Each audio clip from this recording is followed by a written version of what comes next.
नमस्कार, बहुत बहुत स्वागत है आप सभी का साधना प्लस में। मैं हूं आपके साथ आदर्श तिवारी। सिस्टम का रियलिटी चेक, झारखंड की स्वास्थ्य व्यवस्था। जी हां, आज हम यही करने चाहेंगे क्योंकि कोरोना के बेतहाशा बढ़ते आंकड़ों से सरकारों की व्यवस्थाओं का दम फूलने लगा है।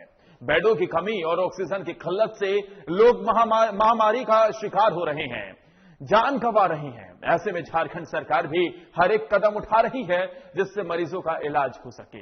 इसी को लेकर आज हम सरकार के दावों की असली हकीकत का रियलिटी चेक करने जा रहे हैं।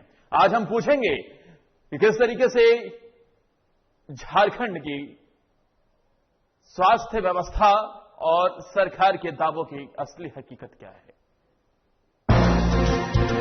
कोरोना से लड़ाई, सरकार की तैयारी, जमीन पर क्या सच्चाई।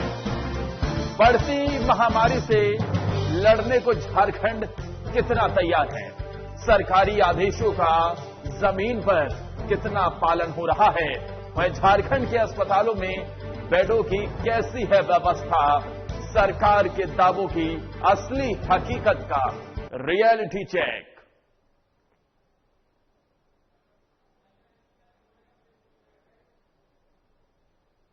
तो आज हम सरकार के इन्हीं दावों का रियलिटी चेक करने जा रही हैं क्योंकि लगातार जो कदम उठाए जा रहे हैं, हम देख रहे हैं किस तरीके से कोविड सर्किट बनाया जा रहा है, जिसके जरिए से अगर इलाज उस इलाके में नहीं मिल पा रहा है तो कैसे उसे तुरंत ही आसपास के जिलों में शिफ्ट कराया जाए और वक्त रहते इलाज दिया जा सके। और साथ ही बेडों की व्यवस्था को लेकर भी, ऑक्सीजन युक्त बेडों की व्यवस्था को लेकर भी सभी दावे और व्यवस्थाएं सरकार की तरफ से की जा रही हैं। लेकिन हकीकत क्या है? क्या वाकई मरीजों को इन सुविधाओं का, मरीजों को क्या समय रहते इलाज मिल पा रहा है? इन्हीं सब की रियलिटी चेक आज हम करने जा रहे हैं और सीधा चलते हैं राजधानी रांची, जहां पर हमारे साथ हमारे वरिष्ठ सहयोगी नवीन शर्मा सीधा जुड़ गए हैं। नवीन, तो आज सरकार के दावों की, प्रशासन के दावों की, सरकार की तैयारियों की ये रियलिटी चेक आज हम करने जा रहे हैं। आदर्श, बिल्कुल निश्चित तौर पे जो हालात का जिक्र आपने किया झारखंड का, निश्चित तौर पे यहाँ पे सरकारी सांसें अब फूलने लगी हैं। व्यवस्थाओं की बात करें तो अब सरकारी अस्पताल कोई ऐसा बचा नहीं है जहां पर सरकार किसी मरीज को बेड मुहैया करा सके। हाँ, दो चार चीजें पिछले 3-4 दिनों में जरूर देखने को मिली। मुख्यमंत्री कई अस्पतालों का निरीक्षण किए, कई जो सार्वजनिक जो कम्युनिटी सेंटर है, इन सभी जगहों का भी निरीक्षण उन्होंने किया ताकि बेड और आइसोलेशन की व्यवस्था कराई जा सके। लेकिन सरकार जिस तरीके से दावे कर रही है, क्या वो दावों की हकीकत जमीन पर दिखती है, ये बड़ा सवाल है। आपने कहा आज हमारे कार्यक्रम का थीम ही है रियलिटी चेक। मैं कोशिश करूंगा कि आपको एक रियलिटी चेक करके दिखाऊं। झारखंड सरकार ने अभी कोविड केयर के लिए एक टोल फ्री नंबर जारी किया है। अगर किसी मरीज को बेड नहीं मिलता है, उस स्थिति में वो इस टोल फ्री नंबर पर, कोशिश करूंगा कुणाल इसको जूम करके आप दिखाएं, और मैं अभी आदर्श आपके सामने फोन भी करूंगा इस नंबर पे कि क्या सुविधा है इस टोल फ्री नंबर पे कॉल करने के बाद, क्या वाकई अस्पतालों में मरीजों को बेड दिया जा रहा है? ये बड़ा सवाल है, हम चेक करते हैं पहले। आदर्श,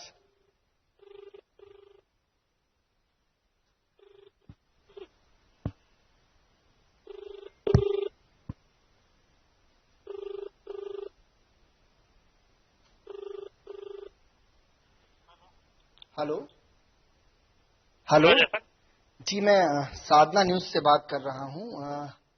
जी सर, ये कोविड केयर का नंबर है टोल फ्री।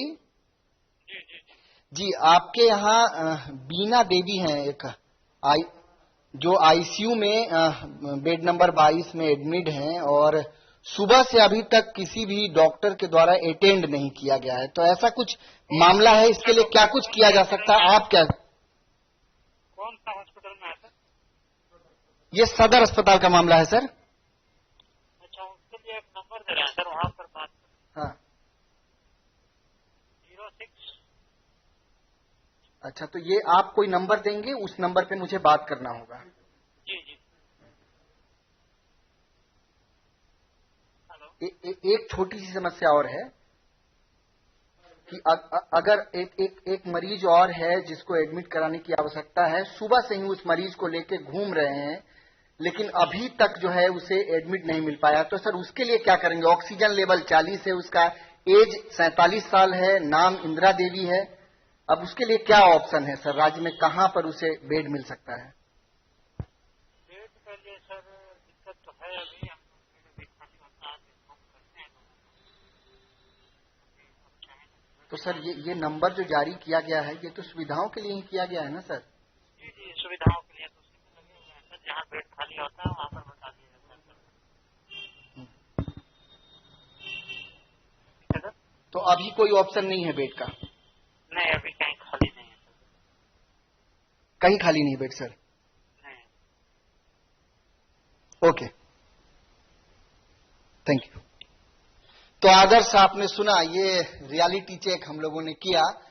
2 सवाल थे। पहला ये कि एक महिला बीना देवी जो 40, माफ कीजिएगा 45 उनका ऑक्सीजन का पल्स फिलहाल जो है, और सुबह से ही हम अस्पताल ढूंढ रहे हैं कि उस मरीज को एडमिट करा सके। इन्होंने साफ तौर पे कहा कि बेड उपलब्ध नहीं है। तो अब क्या सरकारी व्यवस्था टोल फ्री नंबर जो जारी की है वो ये बताने के लिए जारी की है कि बेड नहीं है साहब? आईसीयू में मरीज एडमिट है, सुबह से किसी डॉक्टर ने उसे अटेंड नहीं किया है। जो टोल फ्री नंबर, वो कहते हैं हम एक नंबर दे रहे हैं, आप उस नंबर पे बात कीजिए।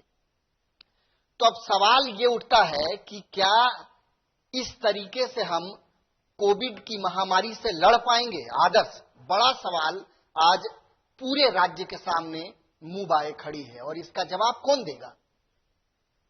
जाहिर तौर पर हमने अभी पहला ही नंबर लगाया। मेरे पास अभी सिविल सर्जन का भी नंबर है, और आदर्श हम सिविल सर्जन से भी बात करके देखेंगे।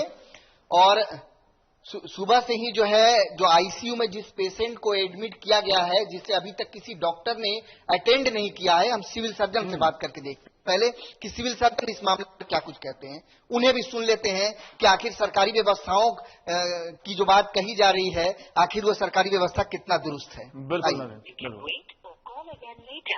आपने जिस व्यक्ति को कॉल किया है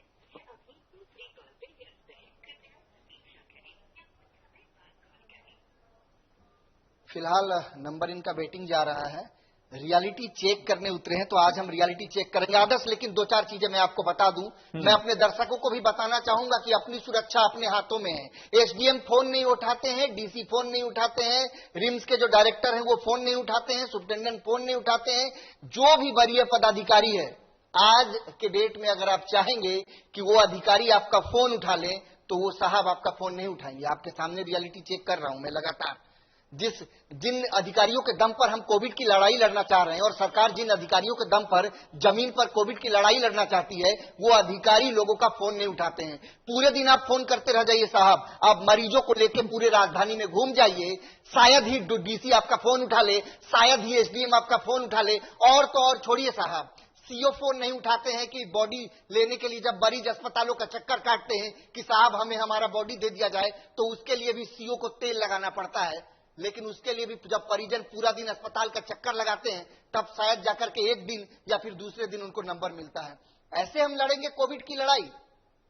जाहिर तौर पर लेकिन ऐसे में हम ऑक्सीजन की बात ये दिखाता है कि आखिर जब सरकारी व्यवस्थाएं दम फूलने लगती हैं, तो आखिर जब सरकार की तरफ से बड़े बड़े दावे किए जाते हैं, कोविड सर्किट बनाए जाने की बात कही जाती है, दावे किए जाते हैं कि किसी भी प्रकार से मरीजों को किसी प्रकार की समस्या नहीं होगी, हम सभी तैयारियां कर रहे हैं, लेकिन उसके साथ ही अभी हमने सिर्फ 2 नंबर लगाए। एक बिजी बता रहा था, दूसरे ने ये कहकर मना कर दिया कि ऑक्सीजन वहां पर बेड ही उपलब्ध नहीं है। सिविल सर्जन से हम बात कर रहे हैं अभी। सिविल सर्जन का मैंने फोन फिर से लगाया है।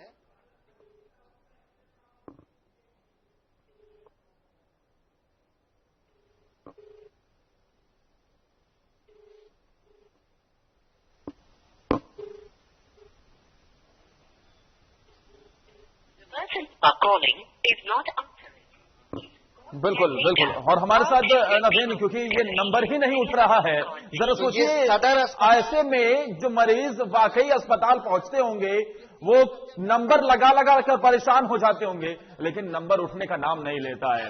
और हमारे साथ बीजेपी के प्रदेश महामंत्री आदित्य साहू भी फोन लाइन पर जुड़ गए हैं। आदित्य साहू जी, महामारी का दौर गुजर रहा है और हम देख रहे हैं कि किस तरीके से कोरोना के आंकड़ों में बेतहाशा बढ़ोतरी हो रही है। हम आज रियलिटी चेक करने ही बैठे हैं। लगातार हम सरकार के दावों की, प्रशासन के दावों की असली हकीकत जानने बैठे हैं कि आखिर जब हमारा फोन नहीं उठ रहा है तो वहां पर जब मरीज जिनका किसी का पति बीमार होता है, किसी की पत्नी ऑक्सीजन का लेवल कम होता है तो वो जिंदगी और मौत से जूझ रही होती हैं, लेकिन आखिरी दम तक कॉल ही नहीं उठता है। कॉल उठता भी है तो यह कहकर मना कर दिया जाता है कि बेड है ही नहीं। आखिर ऐसे लड़ेंगे हम कोरोना महामारी से? सबसे बड़ी बात कि राज्य सरकार की व्यवस्थाओं का नजर डाला। जैसे ही चुनाव समाप्त हुआ, मुख्यमंत्री सरकार राजधानी पहुंचे, 15 तारीख को राजधानी पहुंची, तो उसके बाद लगातार अधिकारियों से कोरोना को लेकर स्तरीय मीटिंग करते रहे, तमाम तरह की सुविधाओं का जानकारी देते रहे। लेकिन पिछले 15 तारीख से लेकर के और आज के दिन को अगर काउंट करें तो पिछले दिन के बीच में कितने आइसोलेशन बेड जांच किए गए, कितनी ऑक्सीजन की व्यवस्था।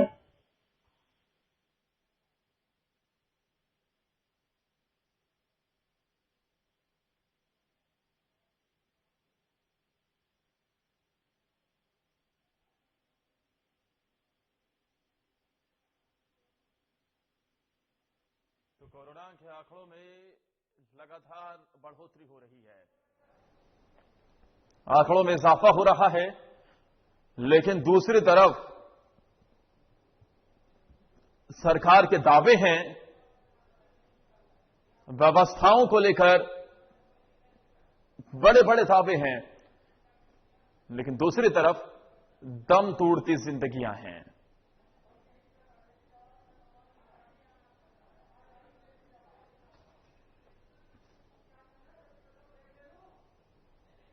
लगातार जिस तरीके से कोरोना के आंकड़ों में बेतहाशा बढ़ोतरी हो रही है, कोरोना की ये दूसरी लहर वाकई बेहद घातक है, बेहद डरावनी है और सरकार के दावे कितने हकीकत में तब्दील हो पा रहे हैं, कितना इलाज लोगों को मिल पा रहा है, इसी के साथ हम रियलिटी चेक कर रहे हैं। ओवर टू यू नवीन।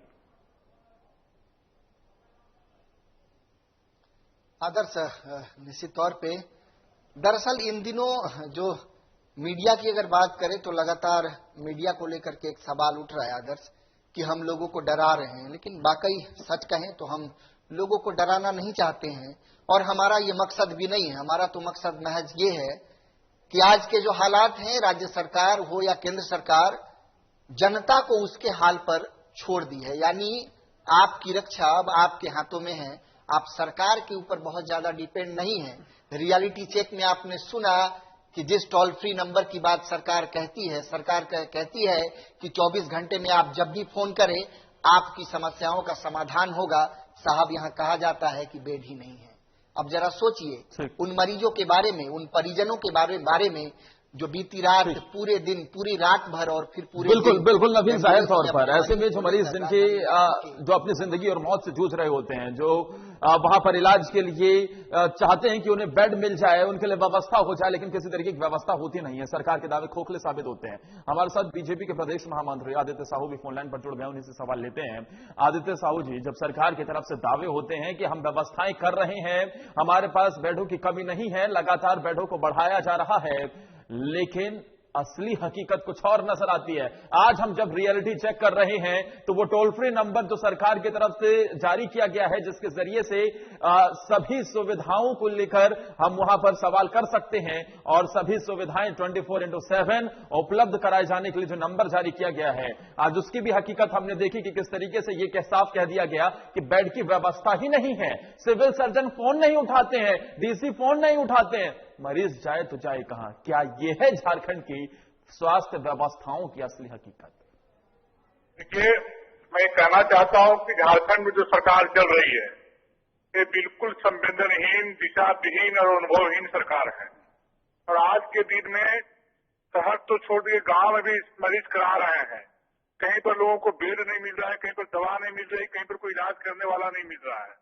हर तरह तबाही मचा हुआ है। लेकिन सरकार में बैठे लोग, प्रशासन में बैठे लोग आज बिल्कुल चिंता मुक्त हैं और अपने आराम से जिंदगी बिता रहे हैं और जनता के सरोकारों से कोई मतलब नहीं है। आज आम आदमी परेशान है। आज बुजुर्गों की तो बात सुने जुआ मर रहे हैं। आज मैं बतलाता हूँ कि झारखंड की राजधानी रांची में मुझे लगता है कि दर्जनों लोगों की मौत हुई है। उसमें जुआ, एक सोनाहातू का हमारा कार्यकर्ता था कमलाकांत यादव, उस प्रकार अनेकों लोगों की मौत हुई है, जामतराम मौत हुई है। सरकार बिल्कुल सोई हुई है। लोगों का मैं वो लोग को फोन उठाता है। मैं डीसी से कल बात किया था रांची में, तो डीसी ने फोन उनका मुनासिब नहीं समझा। आज उनके कार्यालय से फोन आया। तो एक आम जनता की जो स्थिति बनी हुई है कि अपने दुख दर्द को किसी को बतलाने की स्थिति में लोग नहीं है, अपनी पीड़ा को बतलाने की स्थिति में है। हॉस्पिटलों में जाकर के लोग करा रहे हैं, बैठ रहे हैं, सो रहे हैं, वहीं पर लोग दम तोड़ दे रहे हैं। फिर वो देखने वाला कोई नहीं है। आज नियंत्रण से बाहर झारखंड में सरकार का जा चुका है कोरोना। इनका कोई नियंत्रण नहीं रह गया इस बीमारी पर और लोग आराम से बैठे हुए जिस स्पीड से, जिस गति से काम करना चाहिए वो काज झारखंड में नहीं हो रहा है। बहुत चिंताजनक स्थिति बनी हुई है। बिल्कुल, जाहिर तौर पर आदित्य साहू जो स्थिति बनी हुई है वो बेहद डरावने वाली है, बेहद भयावह स्थिति है, क्योंकि जब सरकार की तरफ से दावे होते हैं उनकी असली हकीकत जमीन पर कुछ और ही नजर आती है, तो सरकार के सभी दावे खोखले हो जाते हैं। लेकिन आदित्य साहू पिछले दिनों साधना प्लस के कैमरे से ही पूरे देश ने, पूरी दुनिया ने वो तस्वीर देखी थी जब स्वास्थ्य मंत्री बन्ना गुप्ता एक अस्पताल में मौजूद होते हैं और उन्हीं के सामने एक बेटी का पिता अपनी जिंदगी हार जाता है और वो चिल्लाती रही कि मंत्री जी आपके राज्य की व्यवस्था खोखली है, यहां पर किसी को भी इलाज नहीं मिल पा रहा है, डॉक्टर अटेंड नहीं कर रहे हैं। तो आज वैसे ही जब फिर हम देखते हैं कि उसके बाद स्वास्थ्य मंत्री बन्ना गुप्ता कई चैनलों पर जाते हैं और वहां कहते हैं कि आपने ऐसा मंत्री शायद कहीं देखा होगा जो लगातार अस्पतालों का जायजा खुद ले रहा है, वहां पर पहुंच रहा है। लेकिन हकीकत तो अभी भी वैसे ही नजर आती है, व्यवस्थाएं सुधरती क्यों नहीं है? देखिए, आज के दिन में बन्ना गुप्ता जी कहीं दिखाई नहीं पड़ रहे हैं। मुझे लगता है कि वो भी क्वारंटाइन हो गए हैं भय से, तो जनता की क्या चिंता करें। आज लोग चिंता करते तो झारखंड की स्थिति नहीं होती। आज झारखंड की स्थिति जो नियंत्रण से बाहर हुआ है, इन लोग के ढिलाई रवैया से बाहर हुआ है। मैं बता रहा हूं, मैं गांव में रहता हूं और गांव की स्थिति जो बिगड़ती चली जा रही है, आए दिन अभी मरीज बढ़ते चले जा रहे हैं, आए दिन दुर्घटना हो रही है। अब बड़े शहरों तक चिंता होता बीमारी, लेकिन आज के दिन में कोई भी ऐसा गांव नहीं है जहां पर दर्जनों लोग कोरोना से संक्रमित नहीं है, दर्जनों लोग दवा के बहाने दम में तोड़ रहे हैं। आज हमारे बगल में, हमारे गांव में, वहां पर दर्जनों लोग बीमार पड़े हुए हैं, लेकिन उनको देखने सुनने वाला कोई नहीं है। हॉस्पिटल में आप चले जाइए, आप किसी अस्पताल में चले जाइए, ना वहाँ डॉक्टर मिलेगा, ना मरीज, ना पैसे कंपाउंडर मिलेगा, ना नर्स मिलेगा। जैसे आ रही है और उसका रियलिटी चेक भी हम लगातार आदित्य साहू कर रहे हैं, जो जमीन पर हकीकत नजर आ रही है। हम देख रहे हैं कि किस तरीके से फोन ही नहीं उठ रहा है, फोन उठता है तो ये कह दिया जाता है कि बेड की व्यवस्था ही नहीं है। बहुत बहुत शुक्रिया आदित्य साहू हमारे साथ जुड़ने के लिए आपका। और फिर से मैं रवीन शर्मा के पास चलना चाहूंगा, वो लगातार बने हुए हैं और इस रियलिटी चेक को आगे बढ़ा रहे हैं।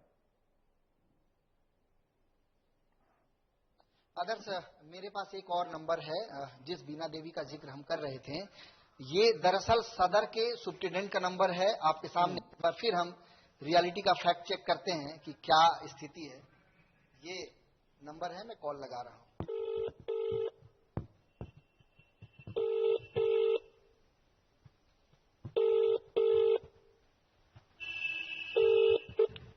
हेलो। हाँ हेलो जी, सदर सुप्रिटेंडेंट साहब से बात हो रही है? जी मैं नमस्कार, मैं नवीन शर्मा साधना न्यूज से बात कर रहा हूँ। सर, आपके यहाँ से एक मामला अभी आया था, इंदिरा देवी कोई मरीज हैं जो जिनका ऑक्सीजन लेवल काफी कम है, 40 के आसपास, और वो आपके ही अस्पताल में एडमिट है सदर में, और अभी तक सुबह से जो है भर्ती कराने के लिए हम लगातार कोशिश कर रहे हैं। सदर में कोई जगह नहीं है, तो क्या ऑप्शन है सर उसके लिए? अब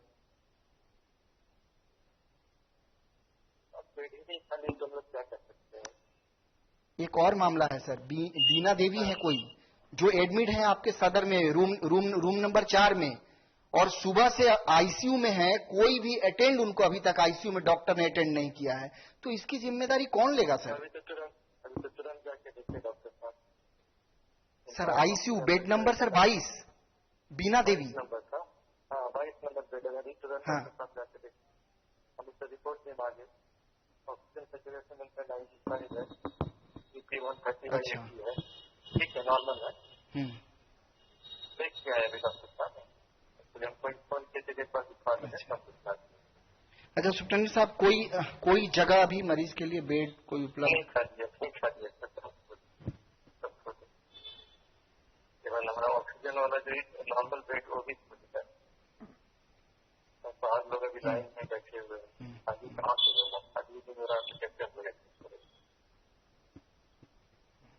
सब जगह चाहिए क्या कर सकते हैं। और ये जो बातें निकल के आ रही थी कि सदर में ऑक्सीजन सिलेंडर होने के बाद भी जो है मरीजों की मृत्यु हो रही, ऑक्सीजन नहीं दिया गया, इस पर क्या कहना है आपका? मिल रहा है जरूर कम है, बीच में कभी कभी आधा घंटा का डिले हो जा रहा है, क्योंकि सप्लाई इस तरह से इतना डिमांड है उतना सप्लाई नहीं हो पा रहा है। एक पेशेंट को समझे कि एक ऑक्सीजन सिलेंडर 3 घंटा चलता है मैक्सिमम, 2.5 से 3 घंटा। तो ऑक्सीजन से निश्चय आता है।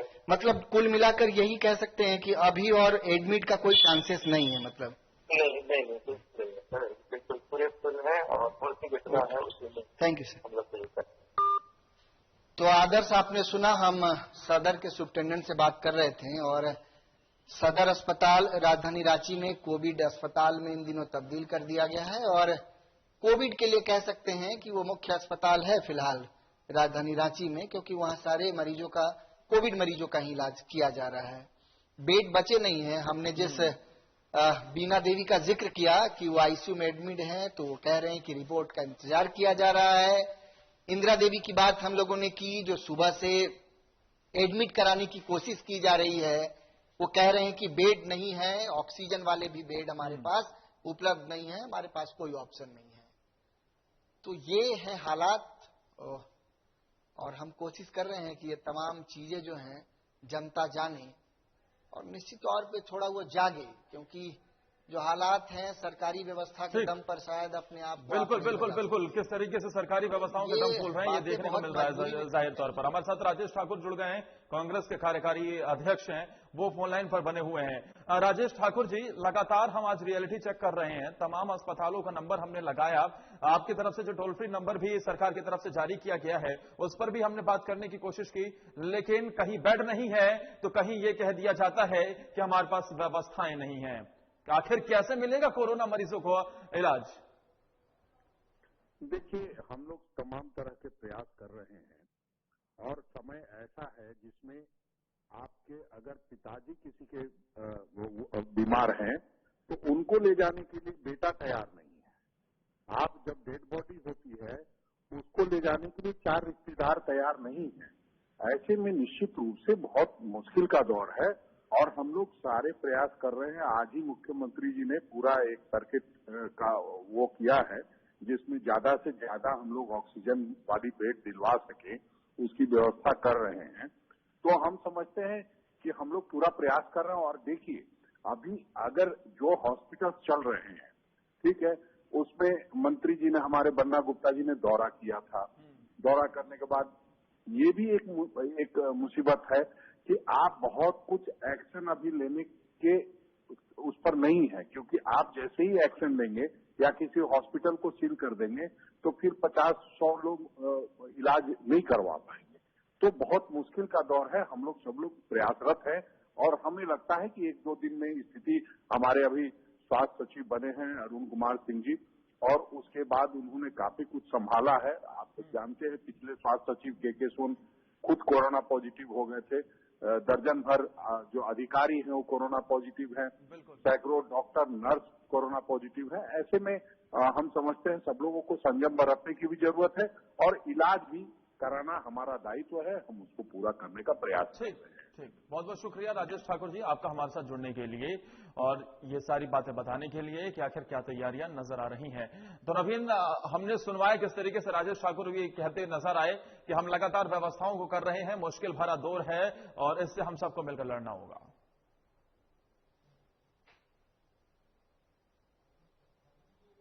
आदर्श देखिए, एक सवाल जो है सरकार के ऊपर बनता है कि जब तमाम राज्य अपने राज्यों की जनता को पहले ऑक्सीजन उपलब्ध कराने की बात कह रही है, तो ऐसे में झारखंड से ऑक्सीजन की सप्लाई दूसरे राज्यों में क्यों की जा रही है, जब अपने ही राज्य के लोगों को, अपने ही राज्य के मरीजों को ऑक्सीजन नहीं मिल रहा है।